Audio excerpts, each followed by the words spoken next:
Hey guys, welcome back to another video, and today I'm going to be talking about how I hate the Penguin.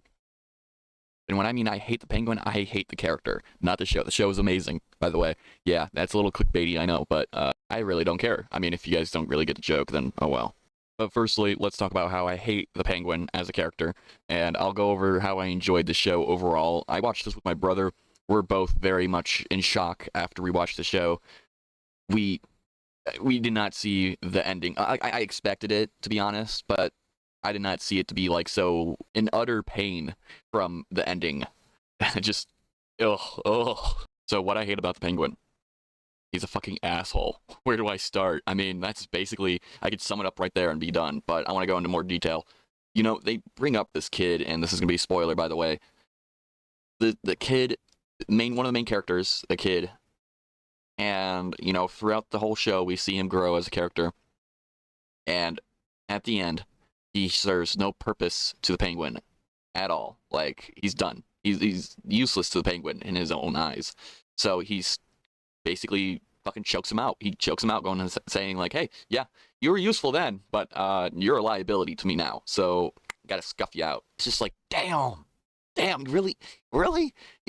I was interested in this character, and that okay. I mean, I wasn't shocked with. I said it before he even done it. I'm like, oh, he's gonna fucking kill him, isn't he?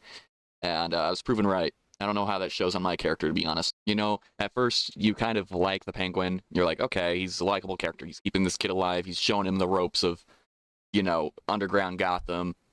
He's turning out to be likable. But towards the end, it's just like this dude's fucking people over left and right. He's literally fucking his mom over. I don't even want to say that about his mom. Oh heavens, PTSD. Anyways, as I was saying, he basically screws over anyone that he can and will, just for his own sake and for his own gain. And it's very penguin-y. Yeah, that's the word. And you know, it just shows that this isn't about, you know, a good guy, you know, being the underdog. No, it's a villain coming to his rise. So then Batman can pummel him back to the ground. That's all he is. That's all he serves as a character. He's a fucking evil guy, and you're reminded of that towards the end, harshly, badly. Like I said, this is spoiler territory, so I'm gonna count all the things that this guy has done. He's fucked over the Maronis.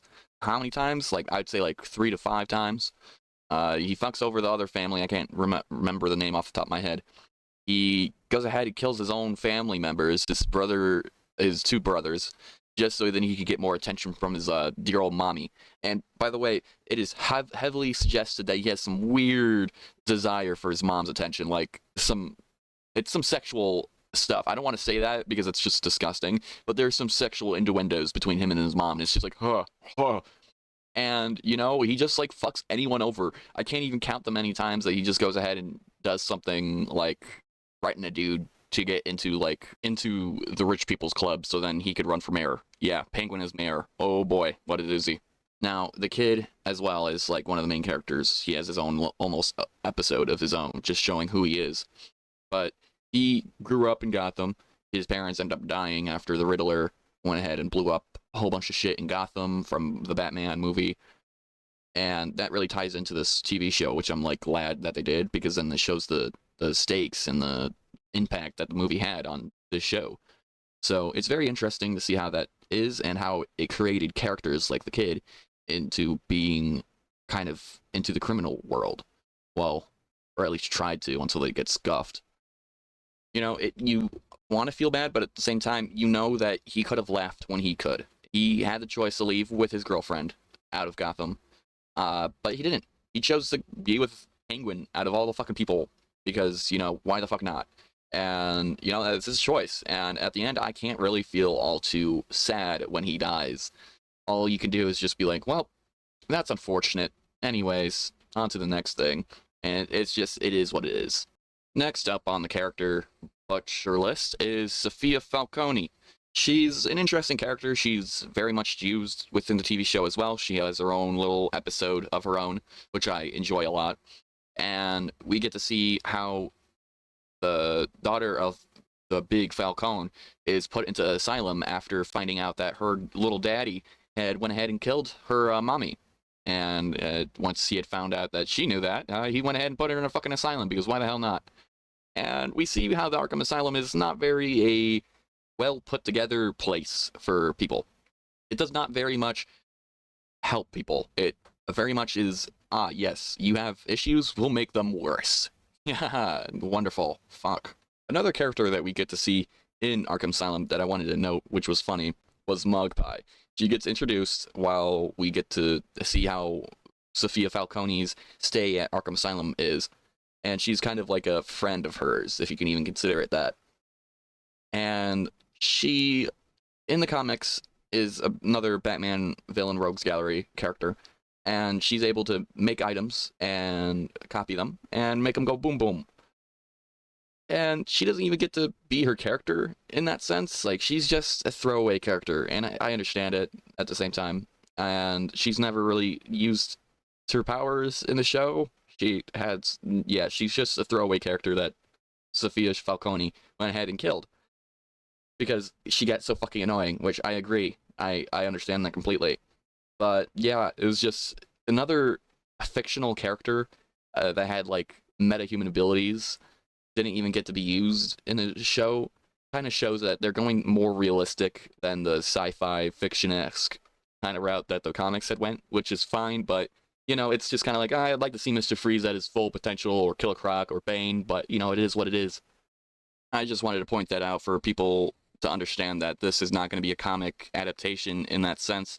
This is going for a more realistic approach of the Batman mythos, which is fine. I can live with it, but you know, it would have been nice to have some comic accurate things. Just saying. But anyways, we get to see as Sophia Falcone is unraveled. She gets through shock therapy after shock therapy. She's given drugs like a motherfucker. She's given all these things, and it's not really helping her. You know, the place is fucked, okay? And we get to see how that really fucks her up and made her who she is now. And that's a lady who is batshit crazy and has a lot of daddy issues. A lot of daddy issues. From my understanding, they tried to implement Scarecrow into the show as another character. He was supposed to be the character who has a whole bunch of like weird interactions with her. The guy that ends up being like whipped or put in the chair and is like treated as like a sex toy of hers. It's weird. But that was supposed to be Scarecrow, but they ended up changing it from my understanding. But they have little references to Scarecrow. They have his glove that they have from Arkham Asylum kind of referenced, as well as his mask.